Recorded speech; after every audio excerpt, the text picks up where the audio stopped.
El día de hoy les voy a hablar acerca sobre el documento que Benito Juárez le dejó a sus hijos. Pero antes que nada, ¿sabes quién fue Benito Juárez? Benito Juárez ha sido muy importante en la historia de México, ya que ha estado en momentos muy difíciles, y aún así ha demostrado su valentía y su disciplina para alcanzar metas que ha servido como ejemplo para las generaciones actuales. Conocido también por su frase, el respeto al derecho ajeno es la paz. Benito Juárez nació el 21 de marzo en 1806, en el pueblo de San Galateo, en Santo Tomás Ixtlán, en el estado de Oaxaca.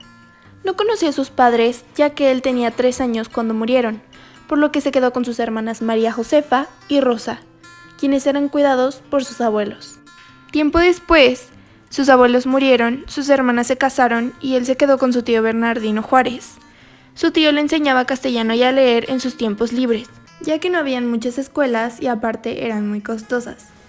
Desde siempre, Juárez ha sido de una familia pobre, por lo que le era difícil transportarse, conseguir comida, etc. A los 12 años, se escapó de su casa y se quedó en la casa de don Antonio Maza, en la ciudad de Oaxaca, donde su hermana era cocinera. Juárez empezó a ganar su propio dinero. Tiempo después, se fue a casa de don Antonio Salanueva, un hombre piadoso y honrado, quien le ofreció mandarlo a la escuela para que aprendiera a leer y a escribir. Gracias a él, se estableció en Oaxaca el 7 de enero de 1819, a la edad de 13 años.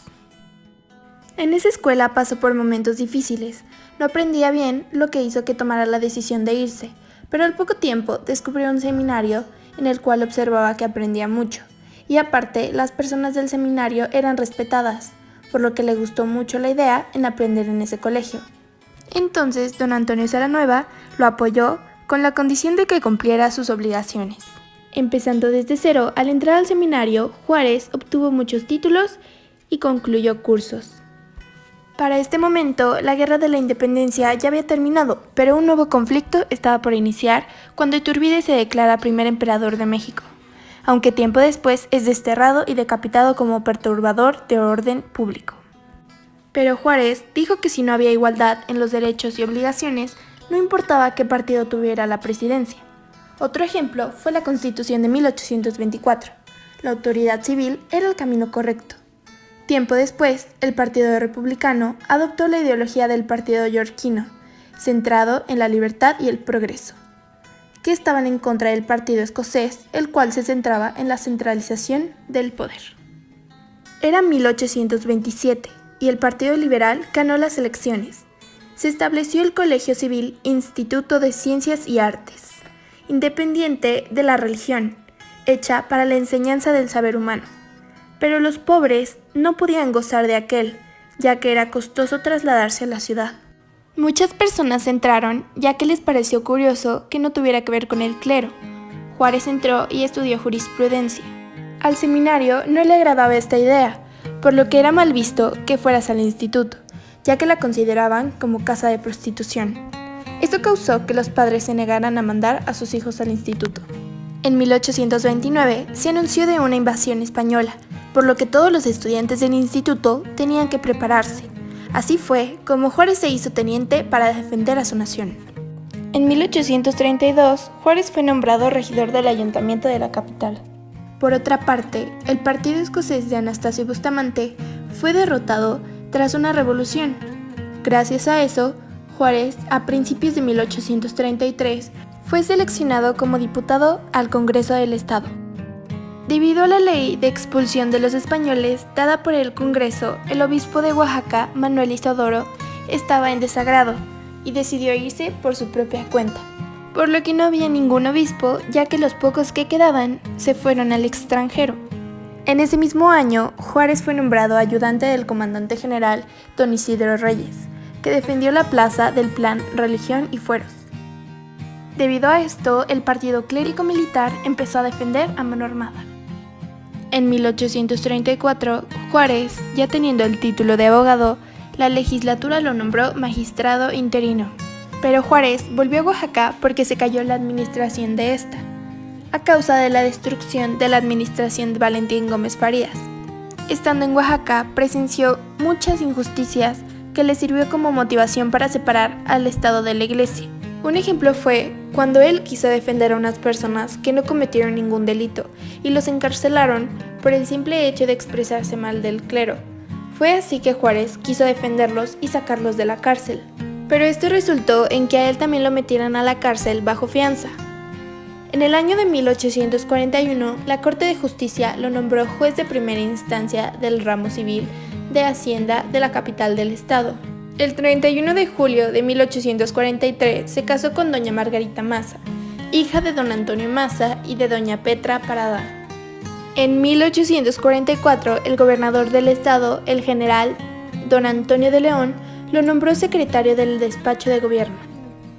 En agosto de 1847, Juárez llegó a la ciudad de Oaxaca gracias a que tuvieron éxito con las autoridades intrusas. El presidente de la Corte de Justicia, el licenciado don Marcos Pérez, lo nombró gobernador interino del estado. Pero en agosto del año de 1852, le dejó su cargo al gobernador interino Ignacio Mejía. En 1850 murió Guadalupe, la hija de Juárez, a la edad de 2 años, y la enterró en el cementerio de San Miguel, dando como ejemplo al pueblo de evitar el entierro en las iglesias.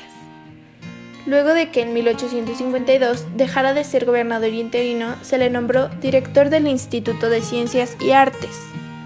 En estos momentos había estallado un motín a favor del partido retrógrado, y aunque Juárez ya no ejercía ningún mando en el estado, fue perseguido. El 25 de mayo de 1853, Juárez volvió al pueblo de Ixtlán para promover una diligencia judicial, pero al poco tiempo el gobierno de Santa Anna le dio la orden de irse al Estado de México, y así fue perseguido hasta el año de 1855. Al terminar el gobierno de Santa Anna, Juárez regresa para seguir con el gobierno de Juan Álvarez y Comonfort. Álvarez quedando como presidente de la República, Melchor Ocampo como ministro de Relaciones Interiores y Exteriores, Ignacio Comonfort como ministro de Guerra, Guillermo Prieto, ministro de Hacienda al Ciudadano, y para Juárez, ministro de Justicia e Instrucción Pública. Inmediatamente se hizo una convocatoria para elegir a los diputados. Sin embargo, ellos buscaban cambiar las leyes para que la nación estuviera en libertad e igualdad, por lo que se juzgó excluir al clero para favorecer los derechos de los mexicanos. No obstante, Comonfort no pensaba igual, ya que decía que la mitad de las personas debían de ser eclesiásticas. Esto disgustó a Juárez, a Prieto y a Melchor Ocampo, por lo que pensaban en dejar sus cargos.